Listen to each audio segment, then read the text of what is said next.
안녕하십니까. 글로벌 밀리터리 뉴스입니다. 하인리 법칙이라는 것이 있습니다. 어떤 대형 사고가 발생하기 전에는 같은 원인으로 수십 차례의 경미한 사고와 수백 번의 징후가 반드시 나타난다는 것을 뜻하는 통계적 법칙을 말합니다. 이 하인리 법칙처럼 현재 우크라이나 전선은 평소와 다른 특별한 활동들이 많이 보고되고 있습니다. 러시아군이 이틀 전에는 38대나 되는 우크라이나군의 무인 항공기를 격추하였고, 하루 전에는 올해 들어 역대급인 28대의 우크라이나군 전차 및 장갑차를 격파하였습니다. 러시아군이 전과를 올렸다는 것은 반대로 말해 우크라이나군이 적극적으로 이들 장비를 작전에 투입하였다는 뜻이 됩니다. 또한 최근 들어 우크라이나군은 사보타주 및 정찰 그룹을 매우 적극적으로 운용하고 있습니다. 우크라이나 전역에서 대규모의 병력 기동 또한 보고되고 있습니다. 이런 모든 내용들이 우크라이나의 춘계 대공세와 연관된 것으로 보이는데, 그런 차원에서 오늘은 러시아 국방부의 1일 전황 브리핑을 먼저 살펴본 다음 우크라이나 실시간 전황 전달하겠습니다. 또한 특별히 최근 며칠간 주요 관심 지역으로 떠오르는 헤르손 지역의 상황을 러시아 텔레그램이 전하는 내용에 의거하여 알아보겠습니다. 그 다음 프리고진의 발언을 인용한 우크라이나의 대반격 시점에 대한 언론의 보도 등을 알아보고, 마지막으로 우크라이나가 러시아의 점령지와의 교환을 위해 러시아 본토 도시를 침공할 수 있다고 한 내용을 확인해 보겠습니다. 먼저 러시아 국방부 1일 전황 브리핑입니다. 러시아 국방부 특수군사작전 진행 상황 보고 2023년 4월 26일 쿠판스크 방면에서 자파드 그룹의 육군 항공과 포병은 하르키우주 두브레추나야, 팀키우카, 키스로브카 및 카멘카 인근의 우크라이나군에 화력 공격을 가했습니다. 하루 동안 이 방면에서 우크라이나군의 병력 최대 40명, 장갑차 1대, 차량 2대가 파괴되었습니다. 또한 4개 그룹의 우크라이나군의 사보타주 및 정찰 그룹의 활동이 루간스크주 노보시오롭스코이와 하르키우주 마시토프카 및 크라크말로이 인근에서 격퇴되었습니다. 크라스니 리만 방면에서는 첸트루 그룹의 지상 공격 및 육군 항공, 포병 및 중화염 방사기 시스템이 루간스크주 마키유카, 넵스케, 체르보나 디브로바와 도네츠크주 세베레스크 인근의 우크라이나군을 공격했습니다. 또한 우크라이나군 2개의 사보타주 및 정찰 그룹이 도네츠크주 토르스케와 루간스크주 체르보나 디브로바 인근에서 공격을 받았습니다. 하루 동안 이 방면에서 최대 65명 이상의 우크라이나군 장갑차 1대, 픽업 트럭 1대, D-20 곡사포 1문, 아카시아 자주포 1문이 무력화되었습니다. 도네츠크 방면에서는 바흐무트의 서쪽 지역에서 돌격 분대가 우크라이나 군인 및 용병들과 계속 전투를 벌이고 있습니다. 공수부대 및 유구그룹 부대가 이 지역을 점령하려는 돌격 분대를 지원하고 있으며, 북쪽과 남쪽 측면에서 반격을 가하려는 우크라이나군을 격퇴합니다. 유구그룹 부대의 공군과 포병이 바흐무트, 보고다노보카 및 크라스노이 인근에 위치한 우크라이나군 제57 보병여단과 제5 공중강습여단에 공습을 가했습니다. 러시아군의 항공부대는 하루 동안 이 방면에서 4번 출격했으며 포병은 59차례 포격 임무를 수행했습니다. 하루 동안 이 방면에서 우크라이나군의 손실은 최대 300명의 군인과 용병, 보병 전투차량 2대, 장갑차 4대, 차량 7대, D-20 및 MSTAB 곡사포, 아카시아 저주포, 영국제 L118 곡사포였습니다. 또한 도네츠크주 바옘카 인근의 우크라이나군 탄약고 한 곳이 파괴되었습니다. 남부 도네츠크 및 자포리자 방면에서는 보스토크 그룹 부대의 작전 전술 및 육군 항공과 포병이 도네츠크주 부올레다르와 자포리자주 말라 토크마크카, 그리고 헤르손주 파예티카트키 인근의 우크라이나군을 공격했습니다. 2개의 우크라이나군 사보타주 및 정찰 그룹이 도네츠크주 슬라드코이와 쉐버첸코에서 격퇴되었습니다. 하루 동안 우크라이나군은 25명의 병력과 장갑차 1대, 차량 2대, D-30 곡사포 1문을 잃었습니다. 또한 우크라이나군 제108 영토 방어여단과 제72 기계화 여단의 탄약고가 도네츠크주 쉐버첸코와 드브로볼리 인근에서 파괴되었습니다. 헤르손 방면에서는 하루 동안 우크라이나군 최대 30명, 차량 2대, 미국제 M777 견인곡 사포 1문이 제거되었습니다. 또한 우크라이나군의 주팍 대포병 레이더 시스템이 헤르손주 리보보 인근에서 파괴되었습니다. 러시아 연방군의 작전 전술 및 육군 항공, 미사일 부대 및 포병은 93개의 포병 유닛과 127개 지역의 우크라이나 군 병력 및 장비를 공격하였습니다. 두 곳의 우크라이나 특수작전 부대의 지휘 통제소를 헤르손주 벨리키스름에서 무력화하였습니다. 방공 시스템은 헤르손주 벨레텐스크 인근에서 수호이 25 폭격기 한 대를 격추했으며 16발의 하이마스 로켓을 요격했습니다. 또한 하루 동안 12대의 우크라이나 드론을 도네츠크주 노보안드리우카, 올긴카와 자포리저주 체르보노 아르미이스크 및 헤르손주 카자치 라헤리와 루간스크주 루베즈노이 및 크레민나에서 격추하였습니다. 이상 러시아 국방부의 1일 전황 브리핑이었습니다. 이를 종합 정리하겠습니다. 이날 하루 우크라이나군의 사상자는 총 460명이 발생했습니다. 쿠판스크 방면에서 40명, 크라스니 리만 방면 65명, 도네츠크 방면 300명, 남부 도네츠크 및 자포리자 방면 25명, 헤르손 방면 30명입니다. 각 방면에서 평균 수준의 사상자가 발생하였습니다. 우크라이나군의 장비 손실은 수호이 25 폭격기 한 대가 헤르손 방면에서 격추되었으며 무인기가 12대, 전차 및 장갑차 9대, 야포 및 박격포 8문, 특수군사 차량 15대입니다. 헬리콥터, 방공미사일 시스템, MLRS의 손실은 없습니다. 장비 손실도 평소와 비슷한 수준입니다. 최근 러시아 국방부의 전황 브리핑을 살펴보면 기존과 다른 점들이 몇 개 보입니다. 하나는 우크라이나군이 사보타지 및 정찰 그룹의 활동을 대폭 늘렸다는 것이고 러시아군이 파괴하는 장비의 종류도 많이 늘어났다는 것입니다. 최근 들어 장비들도 무인기와 전차 파괴수가 많이 늘었고 군사차량 파괴수도 늘어났습니다. 이러한 변화들로 볼 때 최근 우크라이나군의 활동이 상당수 증가하였다는 것을 의미합니다. 앞에서도 말씀드렸다시피 춘계 대공세를 앞둔 사전 준비 성격으로 판단됩니다. 이어서 우크라이나 실시간 교전 상황 전달합니다. 4월 26일 우크라이나 실시간 상황. 벨고로드와 수미 지역의 경계에서 또 다른 포로 교환이 이루어졌습니다. 40명의 러시아 군인들이 추가적인 치료와 재활을 위해 군용 수송기로 모스크바로 이송될 것입니다. 우크라이나군은 벨고로드 지역의 민간 기반 시설에 대한 포격을 계속합니다.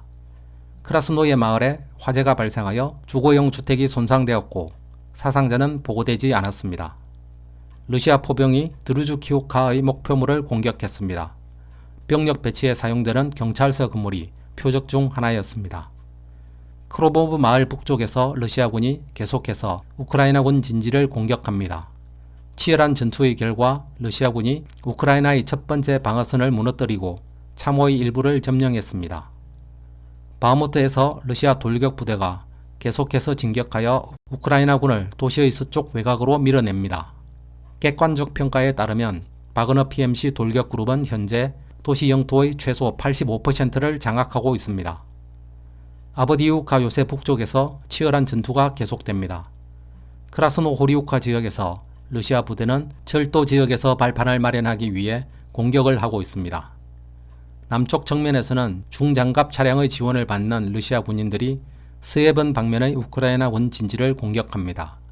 저항을 하였지만 우크라이나군은 진지를 예비 위치로 후퇴하였습니다. 우크라이나군은 다시 한번 도네츠크 주도의 민간 인프라에 대한 대대적 공습을 실시했습니다. 포병 외에도 우크라이나군은 폭탄 투하에 이용되는 드론을 적극적으로 사용합니다.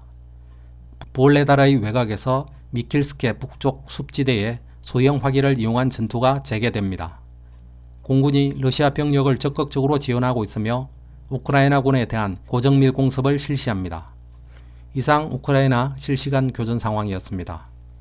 러시아군이 크로모브 방어선을 뚫고 진지를 장악했다는 내용이 여기 실시간 상황에도 포함되어 있습니다. 주요 보급로인 크로모브를 장악했다는 것은 바흐무트를 사수하기가 매우 어려워졌다는 뜻입니다. 또한 러시아군이 바흐무트의 최소 85%를 장악하고 있다고 하였는데 러시아 전성절인 5월 9일까지는 바흐무트를 사수하라는 젤렌스키 대통령의 명령이 지켜지기가 쉽지 않아 보입니다. 이어서 러시아 텔레그램이 게시한 헤르손 상황 알아보겠습니다. 헤르손 전선은 우크라이나군이 최근 드니프르 강을 건너 강 저안에 진지를 마련했다는 소식과 이를 격퇴했다는 소식이 있었는데 이에 대한 좀 더 구체적인 상황이 담겨 있습니다. 텔레그램 게시 내용은 노란색 글자로 표시되며 보충 설명 등은 흰색 글자로 표시됩니다. 4월 5일 헤르손 전선 상황. 드네프르강을 따라 헤르손 지역의 상황이 악화되었습니다. 최근 몇 주 동안 우크라이나군은 정찰 그룹을 파견하고 이 지역에서 러시아군의 방어 상태를 조사하면서 드니프르강 조안에서 발판을 마련하려고 시도했습니다.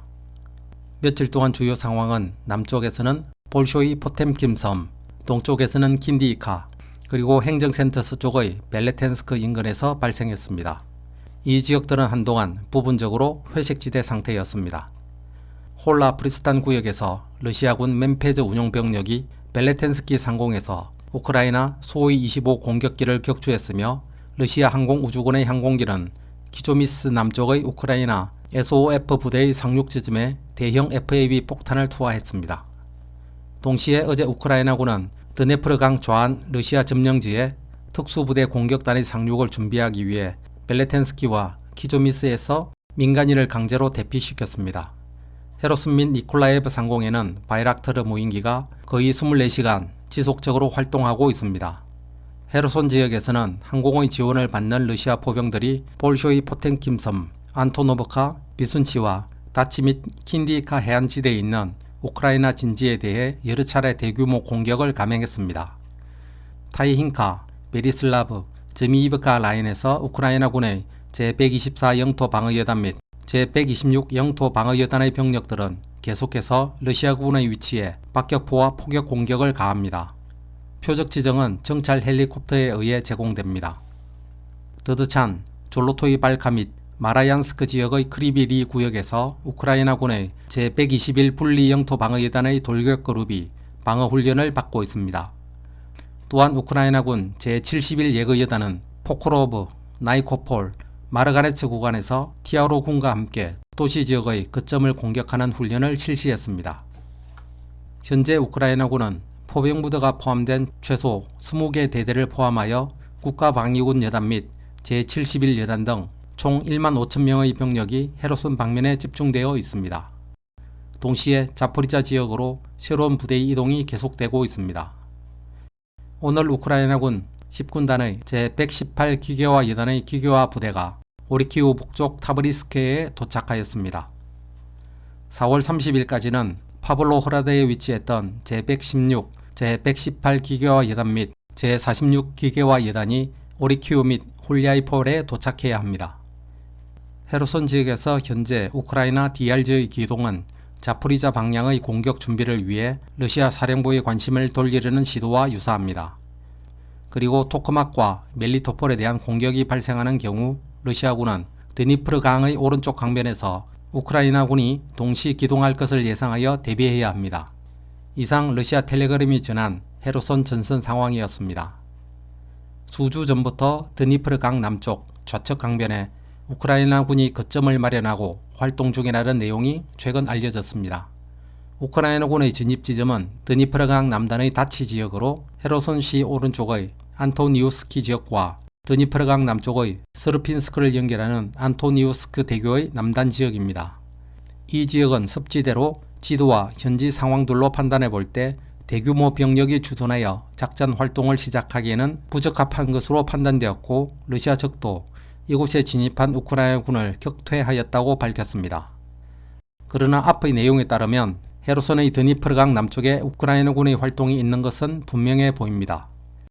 추락되기는 하였지만 우크라이나군의 소위 25 폭격기가 출격하였다는 점과 이 지역의 민간인이 대피하고 있다는 점, 러시아군도 대대적 포격을 가하는 점 등으로 미루어 우크라이나군이 일정 부분 침입하였다는 것은 사실로 보입니다. 소규모 부대가 작전을 펼치기에는 문제가 없을 것으로 보이지만 이곳을 춘계 대공세의 주공 방향으로 보기에는 무리가 있어 보입니다. 예상을 완전히 뒤엎고 이곳이 출발점이 될지는 지켜보도록 하겠습니다. 한편 수일 동안 자포리자 방면에 우크라이나군의 대규모 기동이 계속 보고되고 있습니다. 현재 1만 5천 명의 병력이 포진되어 있으며 계속 보강이 이루어지고 있다고 하는데 이곳을 기점으로 하여 대부분의 사람들이 주 공격 목표로 추정하는 멜리토폴이나 마리우폴 방향으로 실제 공격이 이루어질지는 모르겠습니다. 적군의 허를 찌르는 전략이 가장 효과적인 전략이라고 하는데 뻔히 보이는 멜리토폴 방향을 실제 공격 목표로 삼을지는 지켜봐야 할 것 같습니다. 다음은 춘계 대공세 시점과 관련한 내용입니다. 4월 26일자 연합뉴스는 러 용병 박은호 수장, 러 전성절 5월 9일 우크라이나 반격 가능성이라는 제목으로 5월 9일에 우크라이나군이 대대적 반격을 개시할 것이라는 예브게니 프리고진의 발언을 전했습니다. 연합뉴스는 현지 시각 26일 로이터 및 타스 통신의 보도를 하면서 프리고진은 최근 우크라이나가 바흐무트에 잘 훈련된 부대를 보내고 있다. 우크라이나의 반격은 피할 수 없다. 마지막 비가 내리는 날은 5월 2일이며 바람이 불어 땅이 마르려면 일주일은 더 필요하고 그때 우크라이나군이 움직일 수 있을 것이다. 그들이 5월 9일 전성절을 망치기 위해 그렇게 할 수 있을까? 그럴 수도 있고 그렇지 않을 수도 있다. 고 언급했다고 밝혔습니다. 서방 및 러시아 언론은 예브게니 프리고진의 발언을 인용하여 우크라이나의 반격 개시 시점을 5월 9일로 예상하고 있습니다. 한편 러시아 측 텔레그램 두 곳에서는 프리고진의 말이라고 하면서 5월 2일을 반격 개시 시점이라고 전하고 있습니다. 어떤 경우에든 우크라이나군의 반격 개시가 임박해 보입니다. 마지막으로 다소 충격적인 내용 하나 전달하겠습니다. 우크라이나군이 러시아 본토를 침공할 수 있다는 내용입니다. 러시아 측 텔레그램은 우크라이나 아조우 대대의 대변인이 미국 워싱턴 포스트와 진행한 인터뷰 내용이라면서 우크라이나군이 러시아 본토의 도시를 점령할 수 있다는 내용을 전했습니다. 아조우 대대 대변인은 체첸 전쟁 당시 체첸군이 했던 것처럼 러시아군에 의해 점령된 체첸 지역 일부를 돌려받기 위해 러시아의 다른 도시를 점령하였던 것과 같이 우크라이나도 똑같이 할 것을 제안했다 라고 합니다. 22일 전 예브게니 프리고진도 우크라이나 춘계 대공세의 방향을 러시아 본토 벨고로드로 언급한 바 있습니다. 확전 우려로 인해 러시아 본토는 가급적 공격 대상에서 제외되었는데 아조우 대대는 러시아 본토 침공을 주장하고 있습니다. 흥미로운 주장이라고 치부할 수 있겠으나 어떤 일이든 발생할 수 있는 전쟁 상황임을 감안한다면 가능성이 전혀 없다고 볼 것은 아닐 것입니다. 오늘 글로벌 밀리터리 뉴스의 내용은 여기까지입니다. 그럼 즐거운 하루 보내십시오. 감사합니다.